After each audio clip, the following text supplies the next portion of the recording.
We've done this with my other favorite artist, Owl City. Now it's time to do my other favorite artist, Death Grips. Now, I know there's a bit of a contrast with the genres and like pretty much everything about them in general, but Owl City and Death Grips are my two most favorite artists in the entire world, despite their differences. You'll also notice that I have a green screen, which I've had for a little while, but I'm using it just right now for the very first time, so hopefully it doesn't look like shit.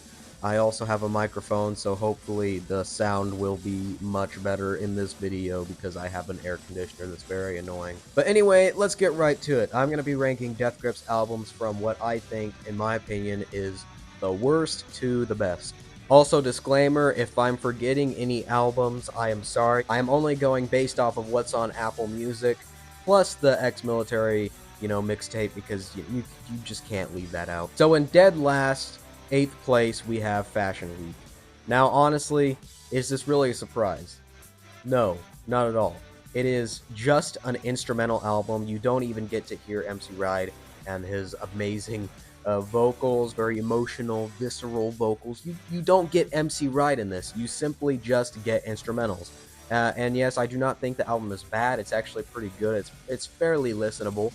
It's just not something that I would want to come back to anytime soon. There have been a few tracks on there, like the first track is pretty good. I mean, I've listened to it a few times, but apart from that, it's really, nothing to be overly amazed at.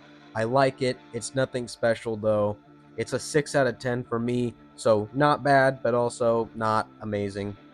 In 7th place, we have Government Plates. Now, the first time I listened to Government Plates, I didn't actually like it, at all. It just wasn't very good to me.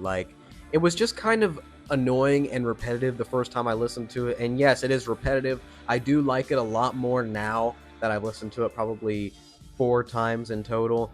There are a few standout tracks that I think are some of Death Grip's best work, actually, such as Fuck Who's Watching, This Is Violence Now, and Pillbox Hat. I'm not going to say that full title.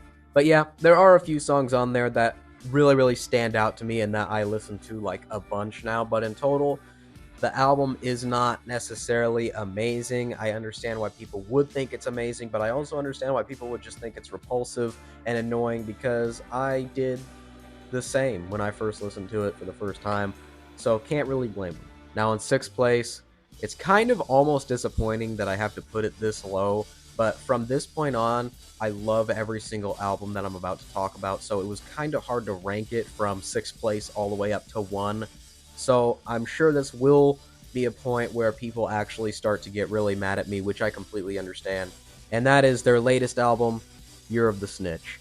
Originally, I actually had to redo this entire list. This was placed higher. I'm not going to say what it was placed higher than, because that would really piss people off. But we have Year of the Snitch. That's probably going to look weird on the green screen. This is more of a toned down version of Death Grips, them kind of trying out different sounds. They even sampled themselves from other albums in this album, and it's really fucking good. I gave it an 8.5 out of 10. A few standout tracks for me would probably be Death Grips is Online, Flies, Black Paint, Dilemma, Ha Ha Ha, and Shit Show are really good tracks as well. And The Fear and Disappointed are really good as well. The only track that I really can't necessarily connect with all the way is probably Little Richard, just because it's such a slow build up and I don't really understand it very well. But apart from that, Year of the Snitch is a really good album. I've listened to it plenty of times, and I wish that I could put it higher, but unfortunately, I just cannot do that. In 5th place, we have, and this is another one that's going to piss people off, but in 5th place, we have Ex-Military. Once again, I know that it's in 5th place, okay? But I still really love it. Like I said, from 6 and above, I love every single album that I'm going to be mentioning from now on, and it's really hard to rank. But Ex-Military, their debut mixtape, it's really good. It has a lot of classics on there, like Guillotine, like Beware, Tachyon. Clink is one of my favorite Death Grip songs of all time. All I can really say is that it's not their most impactful, although it is very impactful. Ex-Military is probably their last album that I listened to. Like that, I finished it with their first album.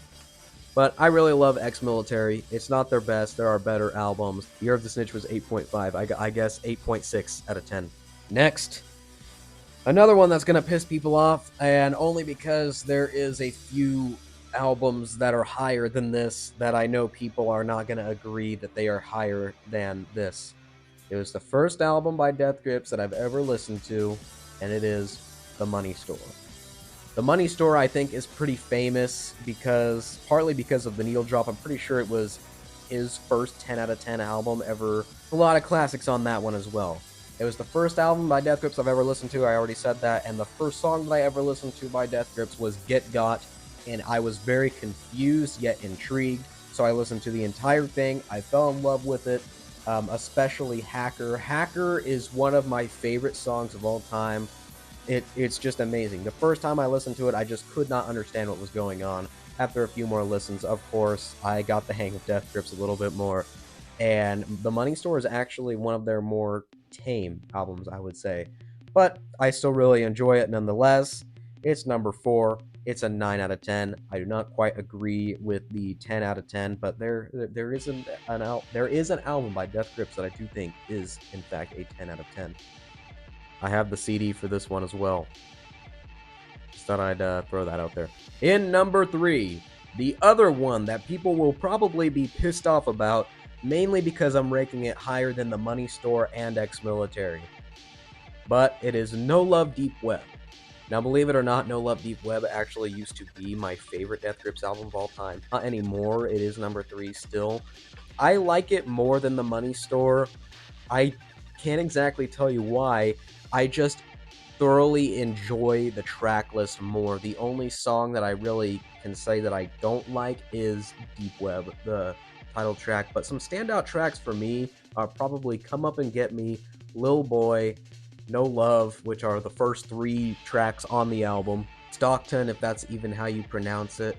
Pop is really, really good. Artificial Death in the West, which I believe is actually the last song on that album. I do have No Love Deep Web on vinyl, which I got for $50 on Amazon like 2 years ago. Now you can get it for like $25. And let's just say my parents were not happy when they saw the album cover that is No Love Deep Web, which is also the reason why I am not showing this on this video, unless you wanted to see the black, like, plastic case that it came in, which I doubt. So, No Love Deep Web, amazing album. I'm giving No Love Deep Web an astounding 9.2 out of 10.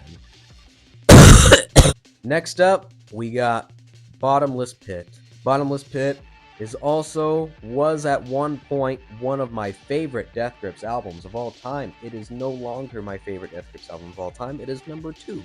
Like Anthony Fantano put it, I don't really agree with him very much, but I do agree with this, is that it is definitely an improvement from The Money Store. There's really not a song on here that I dislike. Giving Bad People Good Ideas is an amazing opener. Spikes is probably one of the most catchy Death Grip songs. Warping is just... And then it kind of slows down a little bit with and then Bubbles Buried in the Jungle, I guess some people would consider a classic, as well as 3 Bedrooms in a Good Neighborhood. Ring a Bell is one of my favorite Death Grips albums of all time because that guitar riff is absolutely legendary. And in the next song that comes right after that, I believe, 80808 has one of the best Death Grips outros that I have ever heard. And I will literally listen to that song and then play the outro again just because of how amazing that outro is. And then it ends off with the title track, which is also really, really good. For Bottomless Pit, I give a 9.5 out of 10. Now this one, I'm pretty sure is a pretty popular opinion. Maybe not. Maybe it is, though. And I think some people are pretty well expecting this. And my favorite Death Grips album of all time, one of my favorite albums in general of all time, The Powers That Be. Some people in their list will split the 2 albums that are inside. I don't think I can say that. NOTM, we'll call it, and Jenny Death. Some people will count those as 2 separate albums and then rank them in completely different places. But honestly, this entire thing altogether flows really, really well. This is probably one of the most insane things that I've ever heard. My favorite, though, off of this, my favorite half is definitely the second half, Jenny Death. I love both, almost the same. I just absolutely love Jenny Death. to my very core. Off of NOTM, my favorite would probably have to be something like Up My Sleeves is probably one of my favorite Death Grip songs. Billy Not Really is really, really catchy.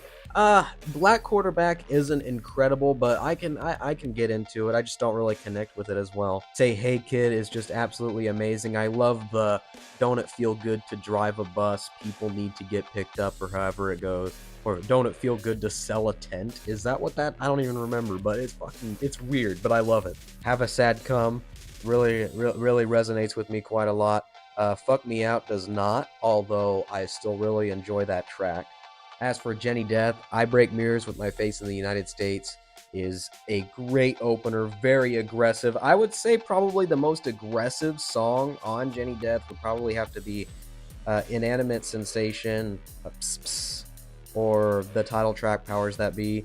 These are all really, really good. And then, of course, you cannot talk about the Powers That Be without On GP. On GP is probably one of my favorite songs ever made, and I think I've said that a lot within this video, but it really is. On GP is just so emotionally distressing. It's genius. And the first half of the Powers That Be, I just feel like my brain is being torn apart, but in the best way possible. Listening to the first and also second half of the Powers That Be outside by yourself in the middle of the night with headphones is a very scary experience. Trust me, I know. Animate Sensation, the way it just builds and builds and builds is just absolutely distressing, but in the most incredible way possible. I have talked about the Powers That Be for a very long time. A lot of this will be cut out. I'm sorry, it's just an amazing album. But I think I'm gonna stop myself here because I could just talk about it for hours and hours. Anyway, so that's my ranking of the Death Grips albums. I have officially ranked every album from both of my favorite artists, Owl City and Death Grips. So it feels pretty good to get this out of the way. I hope this green screen looks nice. It probably doesn't. Probably looks really shitty. Thank you everyone for watching. If this didn't piss you off, thank you for not leaving mean comments. This is probably going to get dislike bombed, so thank God YouTube took away the dislike button. But if you disagree, that's completely okay. Just tell me why you disagree. We could talk about it in the comments. It'll be a good old fun, wholesome time talking about Death Grips. So I think that'll be pretty much it for this video. Thank you all for watching, and I'm out. See ya.